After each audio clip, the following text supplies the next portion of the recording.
15 years ago, Terrence Malick, who is a movie director who greatly concerned with religious themes, made a very beautiful movie, a profoundly spiritual movie called The Tree of Life. And The Tree of Life concerns a man named Jack Call, who's in his office as the movie begins. He's in his early 50s, and he's had a very successful life as an architect. But as he sits in his office and ponders on his life, he longs for the faith in God which he had earlier in his life and now feels distant from the Lord. And he says, "Where are you, God? Why have you departed from me?"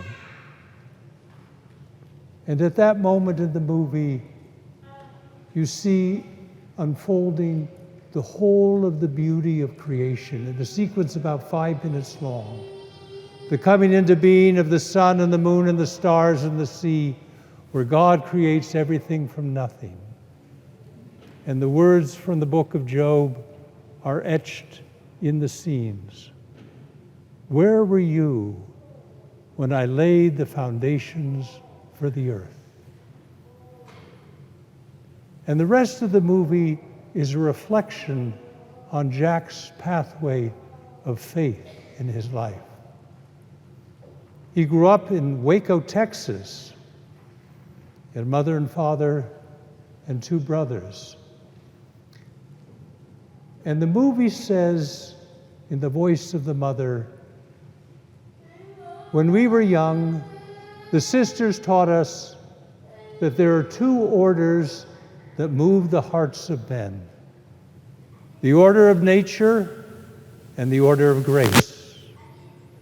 The order of nature is the world as it is, hard, thrusting itself upon us, demanding, unrelenting.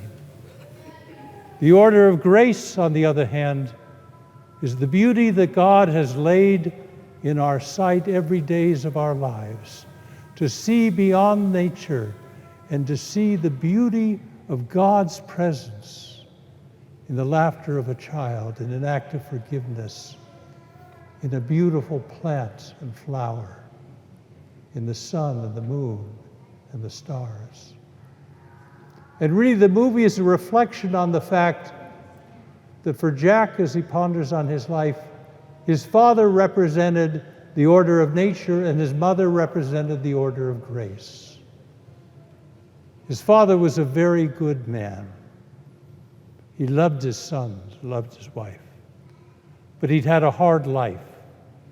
He'd grown up, and as a young man, he was a great organ musician. He wanted to go into music as a life, but his father had died, and he had to take care of the family into which he was born, and thus he went into engineering, which he didn't want to do and found very difficult.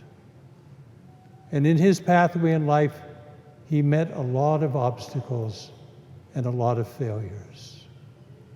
And he became embittered. And he said to his sons, "The world is a tough place. Never give the other guy an even break, because he won't give you an even break. Work hard, be unrelenting, never look back, never show mercy, because you've got to get ahead and no one will help you."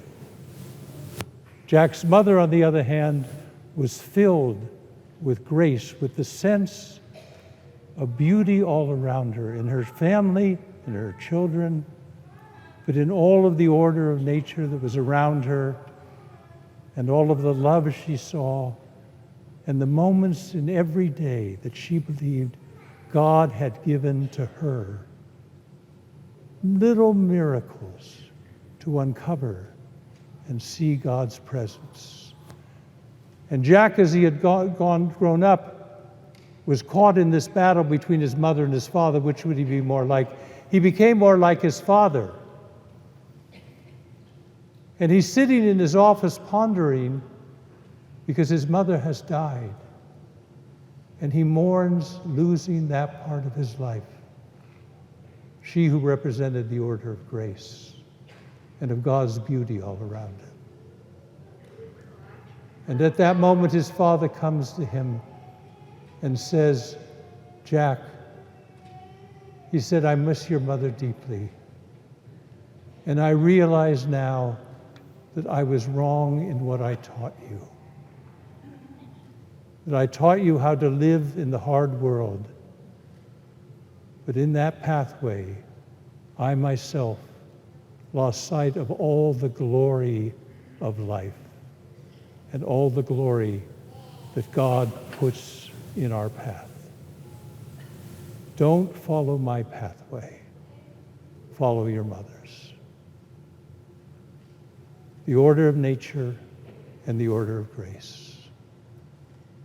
The Christian life is in its essence understanding that we are all called to follow the order of grace, to see God's presence all around us, to savor it, to not get lost in the hard things and tough realities of the world, but rather to see God's little miracles that are put there for us each day and to savor them, rather than passing on by, as it is so easy for us to do, and lose sight of this fundamental treasure which God gives us in our lifetime. The order of grace is the pathway which we are called to follow in life.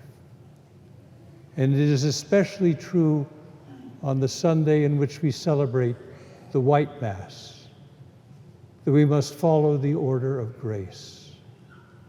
The first reading from the book of Sirach says, God has no favorites. And we are gathered here today to give witness to that reality, that the order of grace embraces every man and woman and child equally. And God is revealed equally in the life of every human person, from conception onward to natural death. And it is particularly at times those who have less of this world's goods, or those who have disabilities, who can shine forth the beauty and the grace of God's presence in powerful ways, uniquely penetrating to us. That is the order of grace we celebrate this day. And two declarations. The first is the equal dignity of every human person, which we testify here too as we pray together.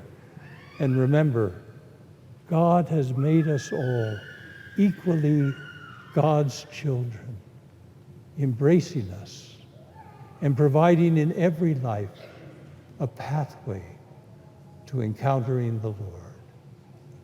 And secondly, and more recently, to express the power of participation of all those in the life of the church, and particularly this day, those with disabilities, the deaf community and all those communities that are with us today. They are called by baptism, as all of us are called by baptism, to participate in the life of the church and actively be proclaiming the gospel of Jesus Christ. And it is that which we celebrate today, the gift of proclamation of the gospel, which those in communities with disabilities give to us every day, and often with a richness and a depth and a credibility and an ability to see God, which we do not encounter in the normal range of our life.